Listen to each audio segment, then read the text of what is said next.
Assalamualaikum warahmatullahi wabarakatuh. Kembali lagi bersama saya Aisyah dari Universitas Nusa Putra. Di sini saya akan membahas tentang model indeks tunggal pada pertemuan ke-7 materi mata kuliah teori portofolio dan investasi. Yang pertama, saya akan menjelaskan tentang konsep dasar model indeks tunggal. Model berdasarkan model Markowitz. Beliau mengemukakan bahwa investor mengoptimalkan suatu periode utilitas yang diproyeksikan dan kurva utilitas menunjukkan kegunaan manajerial kekayaan yang jauh. Selanjutnya, investor mengevaluasi setiap opsi investasi menggunakan distribusi probabilitas pengembalian yang diharapkan di beberapa periode holding. Berdasarkan probabilitas pengembalian yang diprediksi, investor memperkirakan risiko. Kurva utilitas hanya fungsi dari pengembalian yang diantisipasi dan varians dari pengembalian yang diharapkan. Investor memilih pengembalian yang lebih tinggi daripada pengembalian yang lebih rendah untuk jumlah risiko tertentu.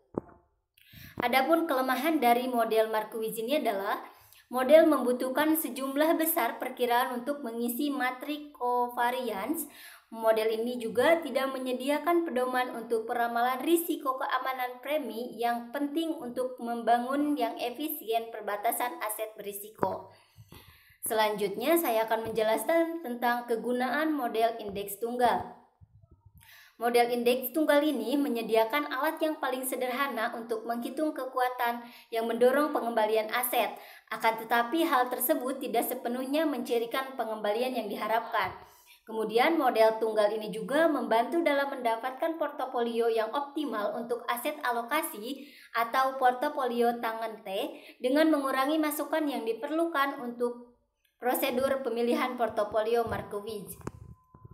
Selanjutnya saya akan menjelaskan tentang model indeks tunggal untuk sekuritas tunggal.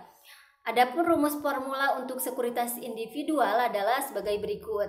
Bisa dilihat rumusnya seperti itu. Kemudian yang kedua, SIM membagikan faktor berisiko menjadi dua kategori, yaitu komponen terhubung dengan keunikan pasar dan komponen yang terhubung dengan pasar itu sendiri.